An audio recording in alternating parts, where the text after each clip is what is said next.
اعوذ باللہ من الشیطان الرجیم، بسم اللہ الرحمن الرحیم۔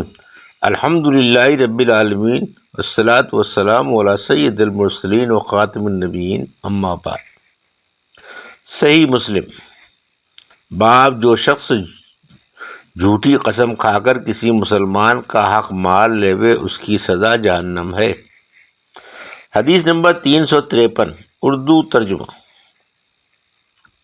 ابو امامہ رضی اللہ عنہ ایاز بن شعبہ انصاری حارثی یا عبداللہ بن شعبہ یا شعبہ بن عبداللہ سے روایت ہے، رسول اللہ صلی اللہ علیہ وسلم نے فرمایا، جو شخص کسی مسلمان کا حق مال ہو یا غیر مال جیسے مردے کی کھال، گوبر وغیرہ یا اور قسم کے حقوق جیسے حق شفا، حق شرم، حد قذف، بیوی کے پاس رہنے کی باری، مار لیوے قسم کھا کر، تو اللہ نے اس کے لیے واجب کر دیا جہنم کو اور حرام کر دیا اس پر جنت کو۔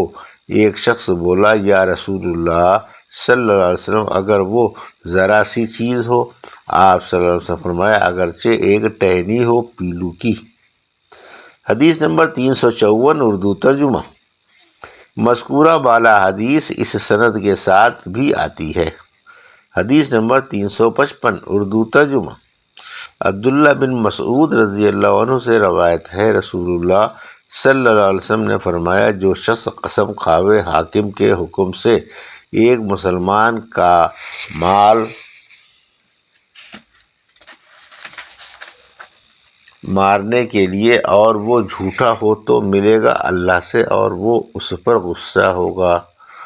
جب عبداللہ بن مسعود رضی اللہ عنہ نے یہ حدیث بیان کی تو اشعث بن قیس رضی اللہ عنہ آئے اور کہا، ابو عبد الرحمن کنیت ہے ابن مسعود رضی اللہ عنہ کی، کیا حدیث بیان کرتے ہیں تم سے؟ لوگوں نے کہا، ایسی ایسی حدیث۔ اشعث رضی اللہ عنہ نے کہا، وہ سچ کہتے ہیں، یہ میرے باب میں اتری۔ میری اور ایک شخص کی شرکت میں زمین تھی یمن میں، تو جھگڑا ہوا مجھ سے اور اس سے۔ رسول اللہ صلی اللہ علیہ وسلم کے پاس آپ نے مجھ سے فرمایا، کیا تیرے پاس گواہ ہیں؟ میں نے عرض کیا، نہیں۔ آپ نے فرمایا، اچھا تو پھر اس سے قسم لے لے۔ میں نے کہا، وہ تو قسم کھا لے گا۔ تب رسول اللہ صلی اللہ علیہ وسلم نے فرمایا، جو شخص مجبور ہو کر قسم کھا لے مسلمان کا مال مارنے کے لیے اور وہ جھوٹا ہو تو وہ اللہ سے ملے گا اور وہ غصے ہوگا۔ اس پر پھر آیت اتری، الذین یشترون بعہد اللہ ایمانہم ثمنا قلیلا، آخر تک، یعنی جو لوگ اللہ کا عہد اور قسم دے کر ذرا سا مال خریدتے ہیں، ان کو آخرت میں کچھ حصہ نہیں اور خدا ان سے بات نہ کرے گا اور ان کو پاک نہ کرے گا اور ان کی طرف نہ دیکھے گا اور ان کو دکھ کا عذاب ہوگا۔ حدیث نمبر 356، اردو ترجمہ۔ فرمایا، عبداللہ بن مسعود رضی اللہ عنہ نے، جو شخص قسم کھاوے ایک مال مارنے کے لیے اور وہ جھوٹا ہو، اس میں تو اللہ جل جلالہ سے ملے گا، غصے کی حالت میں، یعنی خدا اس پر غصے ہوگا۔ پھر بیان کیا اسی طرح جیسے اوپر گزرا۔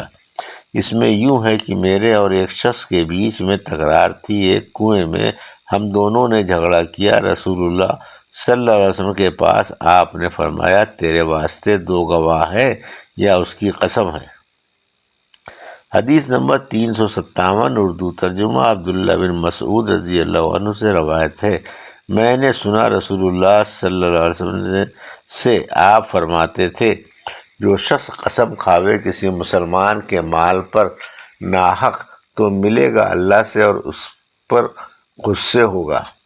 عبداللہ نے کہا، پھر رسول اللہ صلی اللہ علیہ وسلم نے اس کی تصدیق میں یہ آیت پڑھی، ان الذین یشترون بعہد اللہ ایمانہم ثمنا قلیلا تک۔ حدیث نمبر 358، اردو ترجمہ۔ وائل بن حجر رضی اللہ عنہ سے روایت ہے، ایک شخص حضرموت ایک ملک کا نام عرب میں اور ایک شخص کندہ کا رسول اللہ صلی اللہ علیہ وسلم کے پاس آیا حضرت موت والے نے کہا یا رسول اللہ صلی اللہ علیہ وسلم، اس شخص نے میری زمین دبا لی ہے جو میرے باپ کی تھی۔ کندہ والے نے کہا وہ میری زمین ہے، میرے قبضے میں ہے، میں اس میں کھیتی کرتا ہوں، اس کا کچھ حق نہیں اس میں۔ تب رسول اللہ صلی اللہ علیہ وسلم نے حضرت موت والے سے کہا تیرے پاس گواہ ہیں؟ وہ بولا نہیں۔ آپ نے فرمایا تو پھر اس سے قسم لے۔ وہ بولا یا رسول اللہ وہ تو فاجر ہے، قسم کھانے میں اس کو باک نہیں اور وہ پرہیز نہیں کرتا کسی بات سے۔ آپ صلی اللہ علیہ وسلم نے فرمایا تیرا اب کچھ بس اس پر نہیں چلتا سوائے قسم کے۔ پھر وہ چلا قسم کھانے کو۔ رسول اللہ صلی اللہ علیہ وسلم نے فرمایا جب اس نے پیٹھ موڑی، دیکھو اگر اس نے قسم کھائی دوسرے کا مال اڑا لینے کو ناحق تو وہ خدا سے ملے گا اور خدا اس کی طرف سے منہ پھیر لے گا۔ حدیث نمبر 359 اردو ترجمہ۔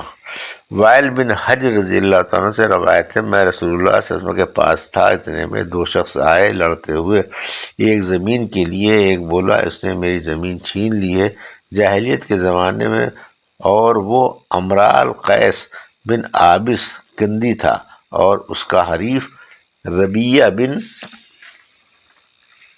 عبدان تھا۔ آپ نے فرمایا تیرے پاس گواہ ہیں؟ وہ بولا نہیں۔ آپ نے فرمایا تو پھر اس پر قسم ہے۔ وہ بولا یا رسول اللہ تب تو وہ میرا مال اڑا لیا قسم کھا کر۔ آپ نے فرمایا بس یہی ہو سکتا ہے تیرے لیے۔ جب وہ اٹھا قسم کھانے کو تو رسول اللہ صلی اللہ علیہ وسلم نے فرمایا جو شخص کسی کی زمین ظلم سے مارے گا تو خدا اس پر غصے ہوگا جب وہ اس سے ملے گا۔ اسحاق کی روایت میں ربیہ بن عبدان ہے۔ باب جو شخص پرایا مال ناحق چھیننا چاہے تو اس کا خون اس کے حق میں لغو ہو جائے گا، اور مارا جاوے تو اس جہنم میں جاوے گا، اور مال والا اگر اپنا مال بچانے میں مارا جاوے تو وہ شہید ہے۔ حدیث نمبر 360 اردو ترجمہ۔ ابو ہریرہ رضی اللہ عنہ سے روایت ہے، ایک شخص رسول اللہ صلی اللہ علیہ وسلم کے پاس آیا اور عرض کیا یا رسول اللہ آپ کیا فرماتے ہیں اگر کوئی شخص آوے میرا مال ناحق لینے کو؟ آپ نے فرمایا مت دے اپنا مال اس کو۔ پھر اس نے کہا اگر وہ لڑے مجھ سے؟ آپ نے فرمایا تو بھی اس سے لڑ۔ پھر اس نے کہا اگر وہ مجھ کو مار ڈالے؟ آپ نے فرمایا تو شہید ہے۔ پھر اس نے کہا کہ اگر میں اس کو مار ڈالوں؟ آپ نے فرمایا وہ جہنم میں جاوے گا۔ حدیث نمبر 361 اردو ترجمہ۔ ثابت سے روایت ہے جو مولا تھے عمر بن عبد الرحمن کے، جب عبداللہ بن عمر اور عنبہ بن ابی سفیان میں فساد ہوا تو دونوں مستعد ہوئے لڑنے کو۔ خالد بن عاص یہ سن کر سوار ہوئے اور عبداللہ بن عمر کے پاس گئے اور ان کو سمجھایا۔ عبداللہ بن عمر نے کہا تجھے معلوم نہیں رسول اللہ صلی اللہ علیہ وسلم نے فرمایا جو شخص مارا جائے اپنا مال بچانے کے لیے وہ شہید ہے۔ حدیث نمبر 362 اردو ترجمہ۔ اس سند سے بھی مذکورہ والا حدیث آئی ہے۔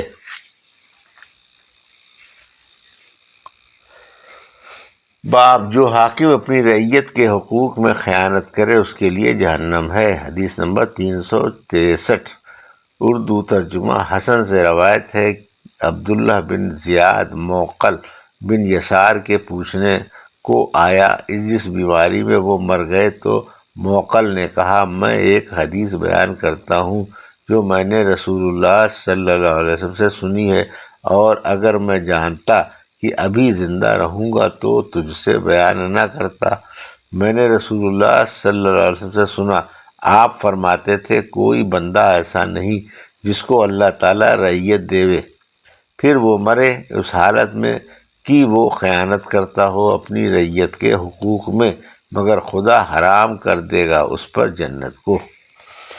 حدیث نمبر 346 اردو ترجمہ۔ حسن سے روایت ہے عبید اللہ بن زیاد موقل بن یسار کے پاس گیا اور وہ بیمار تھے۔ ان کو موقل نے کہا میں تجھ سے ایک حدیث بیان کرتا ہوں جو میں نے بیان نہیں کی تھی تجھ سے۔ رسول اللہ صلی اللہ علیہ وسلم نے فرمایا، اللہ کسی بندے کو رعیت نہیں دیتا پھر وہ مرتے وقت ان کے حقوق میں خیانت کرتا ہوا مرتا ہے، مگر اللہ حرام کر دیتا ہے اس پر جنت کو۔ ابن زیاد نے کہا، کیا تم نے مجھ سے یہ حدیث بیان نہیں کی اس سے پہلے؟ موقل رضی اللہ عنہ نے کہا، میں نے بیان نہیں کی تجھ سے یا میں کاہے کو بھلا تجھ سے بیان کرتا اور اپنی جان پر مصیبت لیتا۔ اب تو مرتا ہوں، اب مجھے تیرا ڈر نہیں، اس واسطے بیان کر دی۔ حدیث نمبر 365 اردو ترجمہ۔ حشام سے روایت ہے، حسن نے کہا، ہم موقل بن یسار رضی اللہ عنہ کے پاس تھے، ان کی بیمار پرسی پر کے لیے اتنے میں عبید اللہ بن زیاد آیا۔ موقل رضی اللہ عنہ نے اس سے کہا، میں تجھ سے ایک حدیث بیان کرتا ہوں جو میں نے سنی رسول اللہ صلی اللہ علیہ وسلم سے، پھر بیان کیا حدیث کو اسی طرح جیسے اوپر گزری ہے۔ حدیث نمبر 366 ابو میلہ عامر یا زید بن اسامہ حضلی بصری سے روایت ہے، عبید اللہ بن زیاد نے بیماری پرسی کی موقل کی ان بیماری میں، تو موقل رضی اللہ عنہ نے کہا، میں تجھ سے ایک حدیث بیان کرتا ہوں، مرنے والا نہ ہوتا تو تجھ سے بیان نہ کرتا۔ میں نے رسول اللہ صلی اللہ علیہ وسلم سے سنا، آپ فرماتے تھے، جو حاکم ہو مسلمانوں کا پھر ان کی بھلائی میں کوشش نہ کرے اور خالص نیت سے ان کی بہتری نہ چاہے تو وہ ان کے ساتھ جنت میں نہ جاوے گا بلکہ پیچھے رہ جاوے گا اور اپنی ناانصافی کا عذاب بھگتے گا۔ یہ تھی صحیح مسلم کی حدیث نمبر 353 سے 366 کا اردو ترجمہ جو ابھی آپ نے سماعت فرمایا۔ اللہ سے دعا ہے کہ اللہ ان حدیثوں کی ہمیں صحیح سمجھ عطا فرما اور ان پر عمل کرنے کی توفیق عطا فرما۔ آمین یا رب العالمین۔